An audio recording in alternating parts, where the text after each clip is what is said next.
สบายดีเนาะสบายดีโมดทุกคนเนาะวันนี้จะมารีวิวเครื่องหนึ่งให้FC ทั้งหลายได้ครับพูดน้ำกันเนาะตัวนี้จะเป็นตัวตาติโก้เนาะตาติโก้ปี2025น้ำใส2026นี่เนาะตาติโก้เนาะตาติโก้หรือว่าเทคติโก้เนาะวาล์วจะเป็นวาล์วปั๊บในเนาะวาล์วปั๊บในถังคาร์บอนเนาะถังคาร์บอน 0.5 L เนาะเราจะเป็นเหล้าโอล่าเด้เหล้าโอล่าเด้หรือว่าเหล้าอินโด40 เซน12เกี่ยวเนาะตัวนี้เหล้าน้อยเนาะ3 ก้อยนี่เนาะนี่3 ก้อยแบบนี้จะเบาแห้งงามหลายเนาะเบาแห้งงามหลายกล้องจะเป็นกล้อง BSA ของไชน่าเนาะตัวนี้ใครที่สนใจอยากได้แบบนี้ก็ทักหาได้เนาะยังกระบอกหนึ่งเนาะกระบอกเดียวส่วนที่เหลือก็บุมนี้แล้วเนาะตัวนี้เล้าแบบนี้นี่ผลยิงนี่มันจะทึกไก่เนาะทึกไก่เบาแห้งเนาะถ้าว่าเล้าน้อยแบบนี้บ่ทึกก็เล้า50 เซน12 แก้วที่เคฮ่องกงหรือM8มีอย่างต่างๆก็แล้วแต่จะสู้บ่ได้แล้วเนาะเล้าตัวนี้ครับประกันให้เลยเนาะมันทึกดีแท้ๆเนาะบ่เป็นโฆษณาเนาะใครที่ว่าได้เล้าน้อยไปยิงก็สิฮู้สึกดีเลยเนาะงามหลายเนาะแบบนี้งามที่สุดเลยเนาะงามที่สุดเลยหากประกอบได้ไหมเนาะตัวนี้เก็บเสียงก็ยังไม่ได้เอาใส่เนาะกับคอมลำก็ยังไม่ได้เอาใส่เนาะกล้อง BSA นี่มันจะเป็นไม่จำอยู่ในหันเนาะไม่จำอยู่ในหันเลยเนาะมันจะบ่เห็นเนาะสองแบบนี้บ่เห็นมันบ่มีไฟเนาะกล้องแบบนี้มันบ่มีไฟเนาะ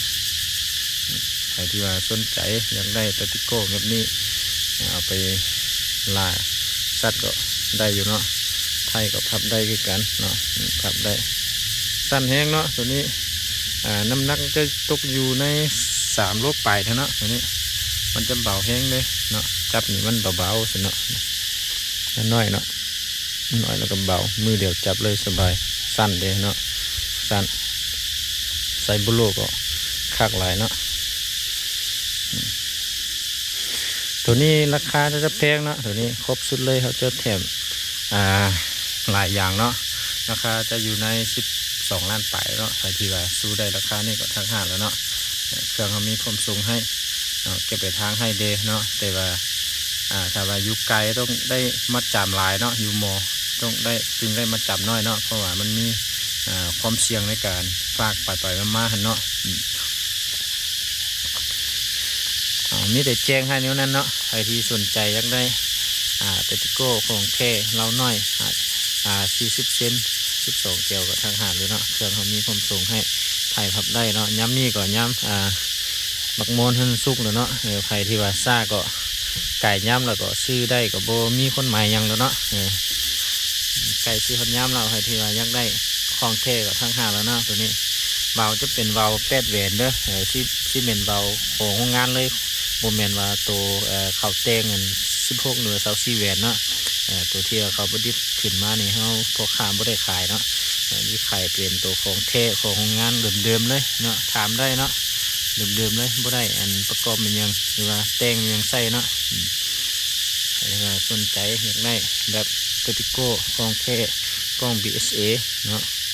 จัดให้เลยเนาะมีผมส่งให้ลูกจะแถมลูกมอนเตอร์ให้เนาะลูกมอนเตอร์กล้องก็ที่แถมกล้องซุปตัวกลางตัวใหญ่ความเฮงความดันสูงให้เนาะขอบใจเนาะใครที่สนใจอยากได้ก็ทักหาเลยเนาะจะเขามีความส่งให้บ่ว่าอยู่แขวงแล้วฝากได้เนาะก็ขอบใจเนาะ